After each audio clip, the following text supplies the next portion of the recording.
اور ان اعتراضات کو، ان اشکالات کو، ان ایلیگیشنز کو مرتدین کی طرف سے، ملحدین کی طرف سے، اور وہ سارا جو اکٹھا کرتے ہیں پورا کانٹینٹ اورینٹلسٹ کا، مستشرقین کا، ان کے ان بڑے بڑے اعتراضات، اور وہ اعتراضات جن کو یہ سمجھتے ہیں کہ مسلمانوں کو ہم یہ چیز بیان کریں گے تو مسلمان جو ہیں وہ شرمندہ اور ندامت کا شکار ہوتے ہیں، امبیرس فیل کرواتے ہیں، حالانکہ وہ ایسے مسائل تھے کہ اس وقت کے اندر اسلام نے جو ان کا طریقہ کار پیش کیا، جس طریقے سے اس کو ٹریٹ کیا، اس سے بہتر نہ کوئی طریقہ ہو سکتا تھا، نہ ہوگا۔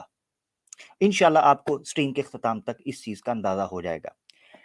ناؤ ہم نے جو آج کا موضوع رکھا ہے وہ ہے تو ایشو آف سلیوری اینڈ اسلام ہے، مگر اس میں ہم فوکس جن چیزوں پہ کرنے والے ہیں وہ آپ کو جاننا اس لیے ضروری ہیں کیونکہ آپ اس وقت جن لوگوں کو سوشل میڈیا کے اوپر سنتے ہیں، ان لوگوں کی طرف سے جو بڑے بڑے اعتراضات اور بڑے بڑے الزامات لگائے جاتے ہیں ان کو ایڈریس کرنا ضروری تھا۔ سلیوری کے موضوع پر جب کوئی بھی سٹریم آپ دیکھتے ہیں تو عمومی طور پر آپ کو اندازہ ہوتا ہے کہ شاید پری اسلامک سلیوری کی بات ہوگی یا ماڈرن ڈے سلیوری کی بات ہوگی، اس میں کوئی شک نہیں، اس موضوع کا یہ بنیادی حصہ ہیں۔ مگر آج جو ہمارے پروگرام کا تھیم ہے، جو اس کا مرکز ہے، جس کے گرد یہ پروگرام گھومے گا، اس کا مقصد صرف اور صرف یہ ہے کہ اسلام پر جو اعتراضات سلیوری کے تناظر میں اٹھائے جاتے ہیں، نبی پاک صلی اللہ تعالیٰ علیہ وسلم کی ذات پر جو اعتراضات اٹھائے جاتے ہیں، پھر اسلامی نظام کے اوپر جو اعتراضات اٹھائے جاتے ہیں، اسلامی قوانین کے اوپر سلیوری کے تعلق سے جتنے الزامات اٹھائے جاتے ہیں، ان کو آج ہم کور کرنے کی کوشش کریں گے۔ یہ ہمارا آغاز تو ہے مگر یہ ہمارا اختتام نہیں، اور اس سے آگے پروگرامز بھی بڑے اس حوالے سے آپ کے پاس آتے جائیں گے۔ تو آج کا پروگرام فوکس ہوگا ان صرف اعتراضات کے اوپر جو نبی پاک صلی اللہ علیہ وسلم، اسلام، قوانین جو اسلام کے ہیں، سلیوری کے تناظر میں جو اٹھائے جاتے ہیں۔ تو اس چیز کو فوکس رکھیے گا، یہ ادھر ادھر کی باتیں نہیں ہوں گی اور اسی پر سوالات ہوں گے۔ بہت شکریہ۔ بہت شکریہ عامر بھائی، دیٹ واز ونڈرفل۔ اور اس کے ساتھ ہی اب میں مفتی یاسر ندیم الوجدی صاحب سے ایک سوال پہلے ہی رکھنا چاہتی ہوں تاکہ آگے چلتے ذہن میں کوئی ڈاؤٹس نہ آئیں۔ اور میرا سوال کچھ مفتی صاحب سے یوں ہے کہ مفتی صاحب، اسلام میں علم حاصل کرنے کے کیا اوتھینٹک سورسز ہیں، کیا معیار ہیں ہونے چاہیے، اور کیا اسٹینڈرڈ ہیں؟ آج کل تو جن کو عربک کا الف با تا نہیں آتا وہ بھی حدیثیں کوٹ کرتے نظر آتے ہیں اور ایسی تشریحاں پیش کرتے ہیں جن سے قرآن اور حدیث میں بتائی گئی بات کا چہرہ بگڑ جاتا ہے۔ کیا معیار ہونا چاہیے کہ ایک اعتراض کرنے والے کا کہاں سے اوتھینٹک سورسز ہوں گی؟ کیا طریقہ ہے اسلامی تعلیمات کو یا نالج کو حاصل کرنے کا؟ السلام علیکم مفتی صاحب۔ وعلیکم السلام ورحمۃ اللہ۔ بہت بہت شکریہ، آپ حضرات نے آج مجھے یاد کیا۔ اچھا، آج اتفاق یہ ہے کہ کچھ ملحدوں کی شاید بد دعا لگ رہی ہے میرے انٹرنیٹ کو، تو اگر ویڈیو میں لیگنگ ہو تو میں انشاءاللہ ویڈیو بند کر دوں گا، آپ مجھے بتا دیجیے گا۔ مفتی صاحب ابھی تو بالکل ٹھیک چل رہا ہے، بسم اللہ۔ ٹھیک ہے۔ یہ جو آپ نے سوال کیا، یہ بہت اہم سوال کیا ہے، اور آج کی اسٹریم کی یہ بنیاد اور مقدمہ ہونے جا رہا ہے، اور میں یہ سمجھتا ہوں کہ اگر اس چیز کو سامنے رکھا جائے تو بہت سارے مسائل خود بخود حل ہو جائیں گے۔ میرے جتنے بھی مسلمان بھائی اس چیز کو، اس اسٹریم کو دیکھ رہے ہیں یا آگے دیکھیں گے، سنیں گے، وہ اس چیز کو ضرور ذہن میں رکھیں جو باتیں میں انشاءاللہ آگے چند منٹ میں کہنے جا رہا ہوں۔ اور اگر ملحدین اور مرتدین ذرا بھی ایماندار ہیں تو وہ بھی انشاءاللہ ان چیزوں کو ذہن میں رکھیں گے۔ اور ان پوائنٹس کو اٹھانے کی وجہ بہرحال علمی تو ہے ہی، لیکن ایک ٹریگرنگ پوائنٹ بھی ہے، اور وہ یہ ہے کہ کل ایک اسٹریم ہوئی ہے، اسٹریم نہیں بلکہ انڈیا ٹی وی کے اوپر ایک پروگرام آیا ہے اور اس کو کافی لوگوں نے دیکھا ہے۔ تو اس میں ساحل نامی جو مرتد ہیں، جن کا اصلی نام نثار شیخ ہے، انہوں نے جزیے کے تعلق سے اس کو ڈیفائن کرتے ہوئے ایک کتاب کا حوالہ دیا جس کا نام تھا تبیان القرآن۔ یہ تفسیر کی کتاب ہے، اور اس کے مصنف، اب کون سی تبیان القرآن تھی یہ تو میں نہیں کہہ سکتا، لیکن اردو میں ایک کتاب تبیان القرآن کے نام سے غلام رسول سعیدی صاحب کی ہے، اور ایک کتاب زہیب حسن عطاری کی ہے۔ تو انہوں نے اس ایک تفسیری کتاب کا حوالہ دیا، لیکن اس موضوع کے اوپر جو صحیح احادیث ہیں اس کو چھیڑنا انہوں نے مناسب نہیں سمجھا، یا تو وہ واقف نہیں تھے یا واقف تھے، لیکن چونکہ ایک خاص ایجنڈے اور مقصد سے گئے تھے تو اس لیے ظاہر ہے کہ ان کو وہ بات کرنی تھی کہ جس سے مسلمان برے نظر آئیں۔ نبی کریم صلی اللہ علیہ وسلم کا ارشاد ہے کہ لہم ما للمسلمین وعلیہم ما علی المسلمین، کہ ذمیوں کی وہی تمام ذمہ داریاں ہیں جو مسلمانوں کی ہیں، اور وہی تمام حقوق ہیں جو مسلمانوں کے ہیں۔ اس حدیث کو وہ کھا گئے۔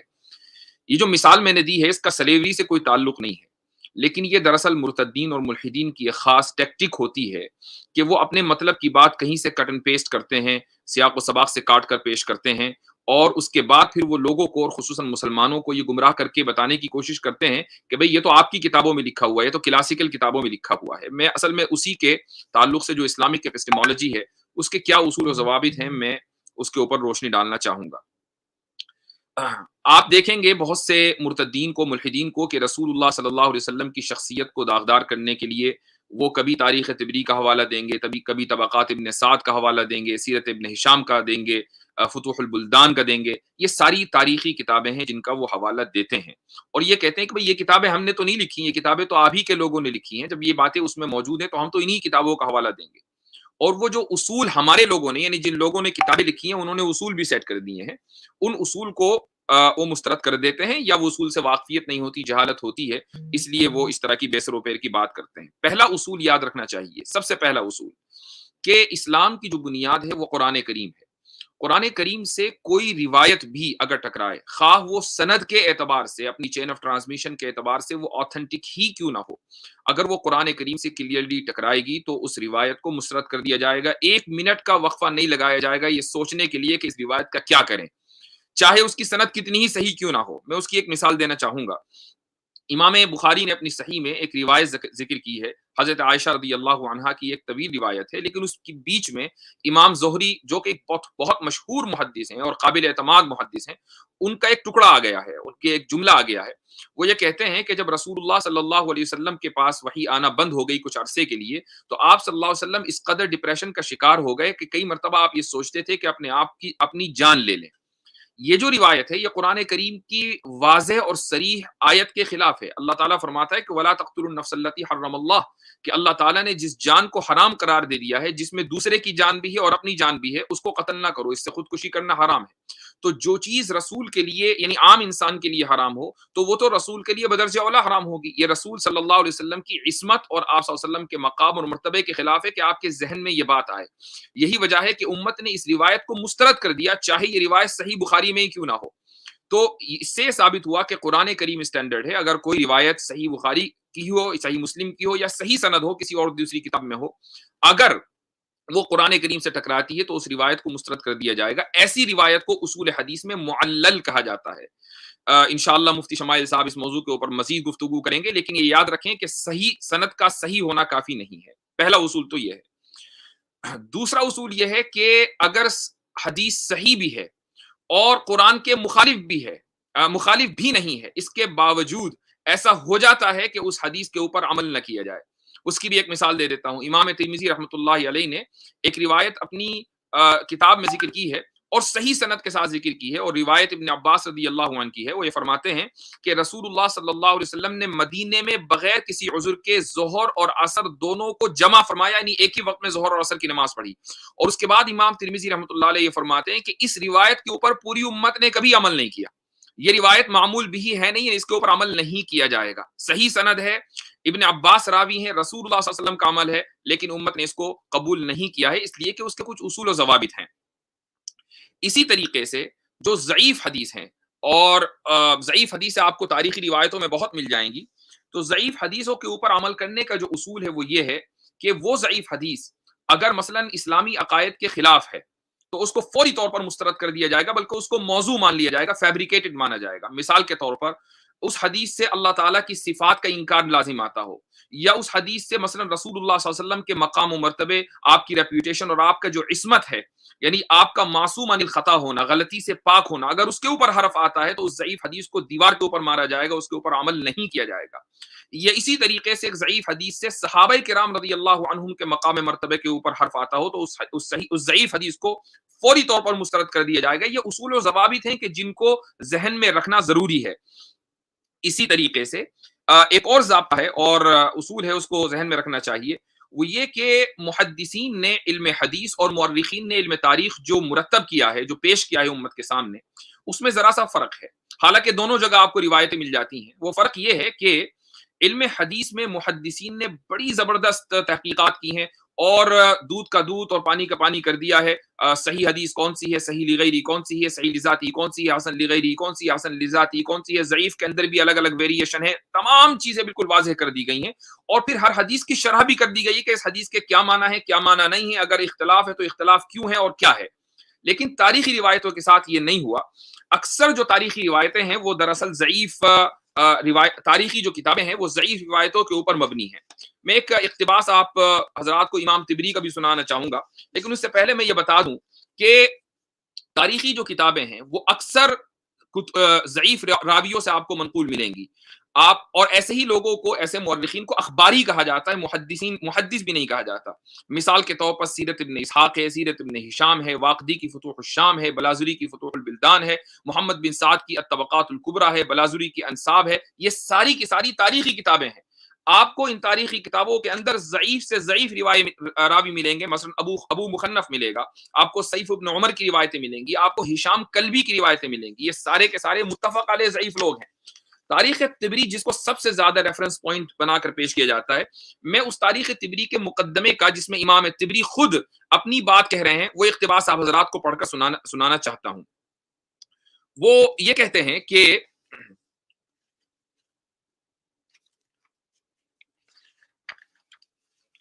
اقتباس ابھی سامنے سے میرے خیال سے میں نے اس کو بک مارک لگایا تو چلا گیا, لیکن بہرحال اس کا مقصد یہ ہے یعنی تاریخ طبری کو, اس اقتباس کا. وہ یہ کہتے ہیں کہ میں نے جو روایتیں اس میں ذکر کی ہیں اس کی کوئی تحقیق نہیں کی ہے کہ وہ صحیح ہیں یا ضعیف ہیں. مجھے جیسا ملا ویسا میں نے پیش کر دیا. اب بعد والے آئیں اور اس کی تحقیق کریں. تو میں اقتباس آپ کے سامنے پڑھ کر سنانا چاہتا تھا.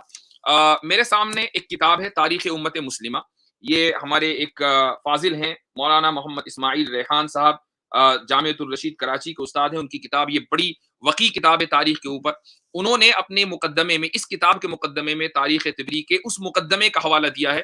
تو میں معذرت چاہوں گا کہ وہ حوالہ مجھ سے مس ہو گیا, اور ابھی اتنا وقت نہیں ہے کہ کو آپ کے سامنے تلاش کروں. لیکن بہرحال امام طبری رحمۃ اللہ علیہ نے اپنے مقدمے میں اس بات کو واضح کر دیا ہے. لہٰذا اگر کوئی چیز تاریخ طبری میں آتی ہے اور اس سے آپ صلی اللہ علیہ وسلم کی شخصیت کے اوپر, آپ صلی اللہ علیہ وسلم کی عصمت کے اوپر, یا صحابہ کرام کی شخصیت کے اوپر, آپ کی ان کے مقام مرتبہ کے اوپر کوئی فرق پڑتا ہے, تو تاریخ طبری کی اس روایت کو ڈسٹ بن میں ڈالنے میں ہمیں ذرہ بھی تعامل نہیں ہوگا. یہی حیثیت ہے ان تاریخی روایات کی مسلمانوں کے نزدیک. لہٰذا کل سے, بلکہ آج سے, اگر آپ یہ دیکھیں کہ کسی مرتد اور ملحد کی اسٹریم پر تاریخی کتابوں کا حوالہ دیا جا رہا ہے, تو ان پوائنٹس کو آپ ذہن میں رکھیں کہ اگر ان روایتوں سے آپ صلی اللہ علیہ وسلم کی عصمت کے اوپر فرق آ رہا ہے, حرف آ رہا ہے, تو ان روایتوں کو فوری طور پر مسترد کر دینا چاہیے. یہ مسلمان بھی یاد رکھیں اور مرتدین اور ملحدین بھی یاد رکھیں. اگر ایمانداری ان کے اندر ہوگی تو اس کو یاد رکھیں گے, اور اگر وہ ایمانداری سے محروم ہیں تو شاید پھر ان تاریخی روایتوں کا دوبارہ اپنے مذموم مقاصد کے لیے وہ حوالے دیا کریں گے. جی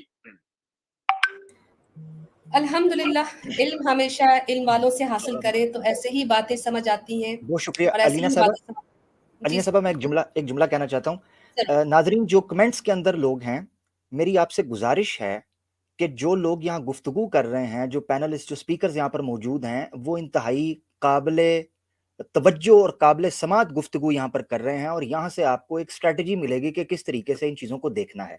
تو نیچے جنہوں نے اپنی دکانداریاں چلائی ہوئی ہیں, کچھ لوگوں نے اپنے موضوعات نیچے کھولے ہوئے ہیں, معذرت کے ساتھ ادھر توجہ کریں. گزارش یہ ہے دوستو کہ اس سٹریم کے لیے آپ لوگ آئے ہیں تو اس طرف توجہ کریں, جو بات کر رہے ہیں مختلف ٹاپکس نہ کریں, irrelevant questions نہ کریں. Number 1. Number 2, question answer session میں بار بار لوگ پوچھ رہے ہیں. میں نے ٹکر اسی لیے نیچے چلایا تھا کہ جس کا مقصد یہ تھا کہ لنک جو ہے وہ کویسچن آنسر سیشن ہوگا آج. کھل کر ملحدین کو, مرتدین کو کہیں کہ آؤ, جو بڑے سے بڑے چیمپئنز ہیں ان کو کہیں کہ اس ٹاپک پر آئیں اور جو گفتگو کی گئی ہے اس کے اوپر اعتراضات کریں. تو لنک پبلک کیا جائے گا, تب تک براہ مہربانی آپ گفتگو سنیں. جزاک اللہ. جی علینا میم. بہت ضروری بات عامر بھائی نے کر دی, کیونکہ میں بھی یہ ریئلائز کر رہی تھی کہ یہاں پہ بڑا ٹائم نکال کے اپنا وقت دے کر مفتی صاحب نے ہمیں ایک پیراہا, ایک پیرامیٹر دیا جس کو سمجھنے کے بعد ہی پورا کیس سمجھ میں آ جاتا. اس پہ فوکس کیجئے, بہت ضروری بات ہے. یہ جنگیں تو چلتی رہیں گی جو کامنٹس میں آپ لوگ کر رہے ہیں. آج علم حاصل کرنے کا وقت ہے, آج اپنے آپ کو لیس کرنے کا وقت ہے. اپنے آپ کو لیس کیجئے ان تمام علمی گفتگو سے. یہ تو معیار کی بات تھی جو آج کے ٹاپک پر ڈسکشن کرنے سے پہلے جاننا ضروری تھا کہ سلیوری کیا ہے, واٹ از دا فلسفی بیہائنڈ اٹ, اس وقت کی سوسائٹی میں سلیوری کو کس پیراہے میں لیا جاتا تھا، اس وقت کے زمانے کے لوگوں کی سوچ اور سائیکالوجی کیا تھی. یہ سب کا اوور ویو دینے کے لیے میں آپ سب کے فیوریٹ اسپیکر کیسر احمد راجہ صاحب کو ریکویسٹ کروں گی کہ وہ اس کو ایکسپلین کریں. کیسر بھائی السلام علیکم.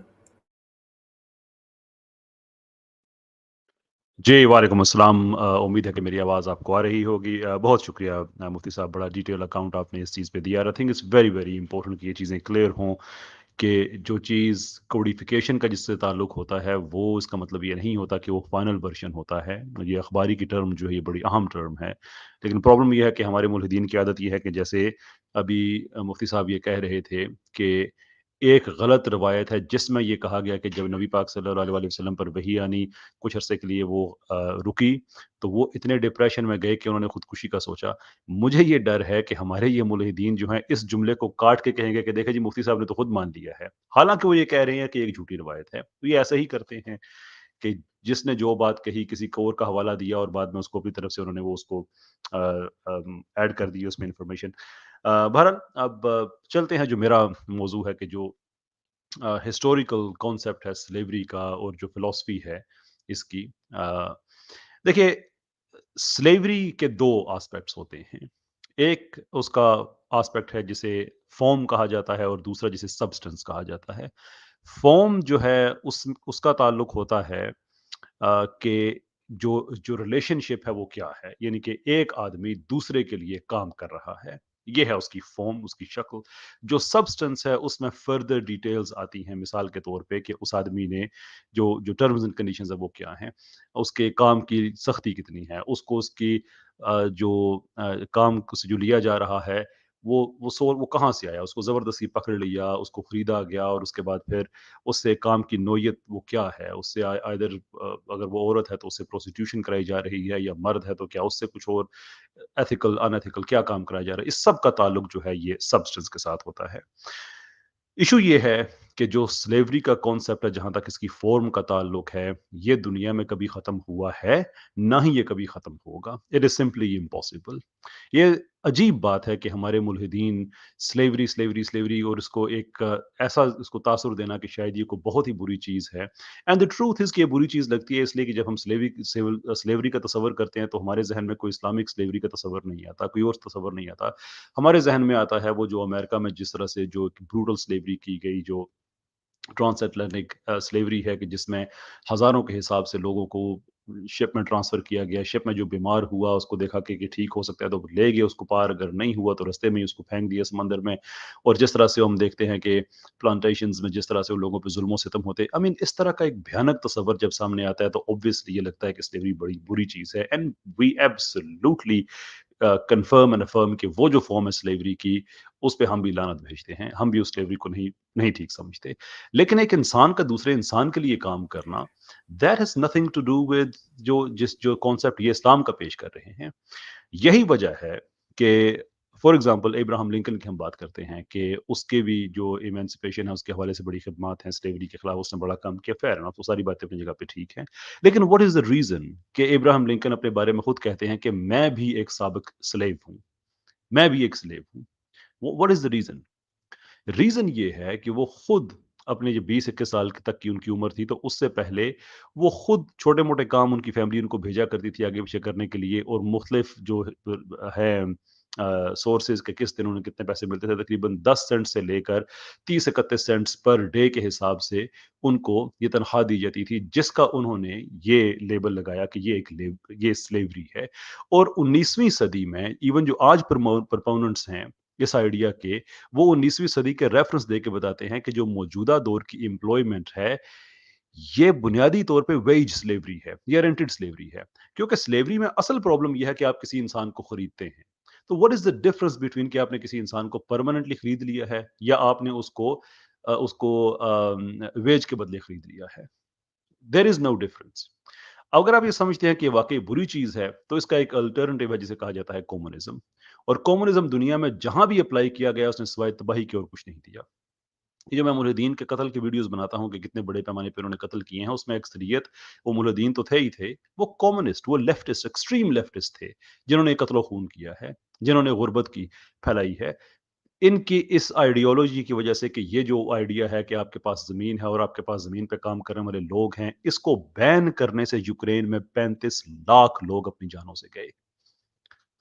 یہ جو فارم ہے جو سلیوری کی ہے، جو امپلائمنٹ کی ہے، جس کو آپ سمجھتے ہیں کہ یہ ساری غلط ہے، آپ اس کا حصہ ہیں۔ آپ بھی کنڈیم کریں گے ان لوگوں کو جنہوں نے 35 لاکھ لوگوں کی موت کا سبب بنے، کیونکہ وہاں پہ بھی یہ ویج سلیوری، یہ رینٹڈ سلیوری چل رہی تھی۔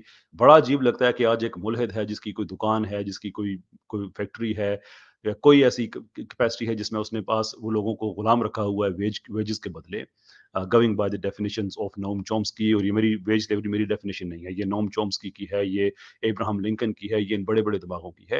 اور آپ خود اپنے غلام رکھے ہوئے ہیں اور آپ کہنے کہ نہیں، غلامی بذات خود بری چیز ہے۔ دیکھیں، ہم غلامی کے تصور کو ہم نہیں کہتے کہ یہ بذات خود برا ہے، جو اس کی فارم ہے وہ کبھی چینج نہیں ہوگی۔ اسلام کا کیس اس کے سبسٹنس پہ ہے کہ ایک غلام کے ساتھ آپ کا سلوک کیا ہوگا۔ میں پروفیشنل ٹرینر ہوں، میں بھی ڈیلی بیسس پہ بھی میں چارج کرتا ہوں، پیکج بیس پہ چارج کرتا ہوں، دنیا بھر میں جاتا ہوں الحمدللہ ٹریننگز دینے کے لیے، تو میں بھی اپنے آپ کو بیچ رہا ہوتا ہوں۔ somebody owns my services. That is how it goes. آپ کی بھی سروسز اگر آپ نے خود اپنا امپلائیز نہیں رکھے ہوئے لیکن آپ خود کسی کے امپلائی ہیں تو اس اسٹیٹ میں آپ بھی غلام ہیں۔ So form is not the problem, issue ہے سبسٹنس کا۔ اب سوال یہ ہے کہ اسلام کا سبسٹنس کیا ہے جو غلام کا ہے؟ اسلام میں سبسٹنس یہ ہے کہ جو آپ کھائیں گے وہ آپ اسے کھلائیں گے، جو آپ پہنیں گے وہ آپ اسے پہننے کے لیے دیں گے، اس کی رہائش ڈیسنٹ ہونی چاہیے، وہ آپ کو چھوڑ کے جانا چاہتا ہے وہ آپ کو چھوڑ کے جا سکتا ہے، کوئی ایشو نہیں ہے اس میں، آپ اس پہ ظلم نہیں کر سکتے۔ آپ پبلکلی اگر آپ اس کو انسلٹ کریں گے تو وہی پبلکلی آپ کو وہی انسلٹ ملے گی۔ صحابی کا ذکر ہے جنہوں نے بازار میں اپنے غلام کو کان پکڑ کے کھڑا کر دیا، جناب رسالت میں آپ صلی اللہ علیہ وسلم وہاں پہ گئے اور پوچھا کہ یہ کیا ہو رہا ہے، تو انہوں نے بتایا کہ مجھے سزا ملی۔ انہوں نے کہا بلاؤ اس کو، اور وہیں پہ کان پکڑ کھڑا کر دیا کہ یہ اللہ کی مخلوق ہے، تمہارے لیے کام کرتا ہے، تمہارا بھائی ہے، یہ تمہارا بھائی ہے، یہ اس طرح سے تم اسے بازاروں میں ذلیل کرو گے؟ وہی سزا اس کو دی گئی۔ یہ ہے وہ سبسٹنس جو اسلام نے چینج کیا۔ اب یہاں پہ ایک اہم سوال ہے اور اس پہ میں اپنی بات کو ختم کروں گا اس کو ایڈریس کرتے ہوئے کہ کیا اسلام نے یہ جو روایتی سلیوری ہے جس میں لوگوں کو پکڑ کے سلیو بنا لو، ان کی عورتوں کو پکڑ لو اور یہ اسلام نے کنڈون کیا ہے؟ آنسر از نو۔ 3-4 طریقے اسلام سے پہلے سلیوری کے موجود تھے، سب کے سب اسلام نے ختم کرنے کا اعلان کیا، سارے کے سارے۔ لیکن ایک ایسا ہے جس کو اسلام نے دوبارہ سے انیکٹ کیا، اور وہ ہے جو جنگی قیدی ہیں، کیونکہ اس کا کوئی سلوشن نہیں ہے۔ تو اب یہ دیکھیں کہ اس سسٹم میں پہلے تو جو انفلکس ہے، جو طریقہ تھا کہ کسی کو زبردستی پکڑ کے غلام بنا لو، کسی کا قرضہ ہے اس کو غلام بنا لو، کسی کا یہ کسی کا وہ سارے کا سارا ختم کیا کہ اس سسٹم میں نئے لوگ غلامی کے طور پہ آنا بند ہو جائیں۔ صرف ایک رستہ رہ گیا، وہ جو اسیران جنگ ہیں ان کا۔ تو اب جو سسٹم کے اندر موجود ہیں ان کو آہستہ آہستہ اسلام نے ایک فریم ورک دیا کہ اس کو ہم اس طرح سے ختم کریں گے۔ گناہ کیا ہے تو غلام کو آزاد کر دو، کسی نے کوئی اور مسئلہ ہے ایسا جس نے اس کا کفارہ دینا ہے، بھائی غلام کو آزاد کر دو، پروگریسولی ان لوگوں کو آزاد کرو۔ آپ پوچھ سکتے ہیں کہ اسلام نے یہ کیوں نہیں کہا کہ ایک دن سارے آزاد؟ And the answer is simple. ایک تو یہ ہے کہ لگے سسٹم میں جو اسلام کا مزاج ہے کہ 23 سال میں یہ واقعہ بواقعہ آیت بآیت یہ نازل ہوا، سورت بسورت نازل ہوا، تو اس نے پروگریسولی ہی چیزوں کو ختم کیا۔ غلامی کو بھی پروگریسولی ہی اس کو اس اینڈ تک کی طرف لے کے جایا گیا۔ اگر آپ ایک دن میں کہہ دیں کہ سارے کے سارے سلیب ختم، اس کے دو نقصان ہیں۔ ایک تو ساری کی ساری سوسائٹی اسی دن کولیپس کر جائے گی، اور دوسرا یہ سارے کے سارے غلام کہاں پہ جائیں گے؟ ابھی تو ان کے پاس گھر ہے، رہائش ہے، کھانا پینا ہے، غلامی ختم ہوگی، یہ لوگ جائیں گے کہاں پہ؟ تو اس لیے ڈزنٹ میک اینی سینس کہ ان کو ایک دن ہی آپ ساری کے سارے ان کو کہیں گے آج وہ ختم، نہیں۔ ایک وقت میں ایک، 2 وقت میں 2، 3 اوقات میں 3، اس طرح سے ان کو پروگریسولی سسٹمز میں ادھر انٹیگریٹ کیا گیا یا ان کو فلٹر آؤٹ کیا گیا۔ مسئلہ ہمارے مولدین کا یہ ہے کہ وہ اسلام کے اس دور کی باتیں کہ جب اسلام اس فریم ورک کو امپلیمنٹ کر رہا تھا، اس دور کو وہ فائنل ورژن اسلام کا بنا کے دیتے ہیں۔ او دیکھو بنو مستلق میں ہوا تھا وہاں پہ اس زمانے میں اسلام پروگریسولی ان چیزوں کو کٹ آؤٹ کر رہا تھا۔ یہ بالکل ایسے ہی ہے کہ جیسے اسلام نے شراب کو پروگریسولی ختم کیا، تو ایک زمانہ تھا کہ صحابہ جو ہیں وہ مثال کے طور پہ شراب پی کے، ایک واقعہ بھی ہے حضرت حمزہ کا کوٹ کیا جاتا ہے کہ انہوں نے شراب پی کے حضرت علی کی اونٹنیاں جو ہیں وہ قتل کر دیں۔ اب اگر آپ کے لیے تو ایشو یہ نہیں ہے، اس لیے کہ شراب وغیرہ آپ کے ہاں جائز اور آپ کو پتا ہے اس کے بعد ہلڑ بازی سارا کچھ ہو جاتا ہے. اگر آج کی دنیا میں شراب حرام ہوتی اور آپ حضرت حمزہ کا یہ واقعہ پکڑ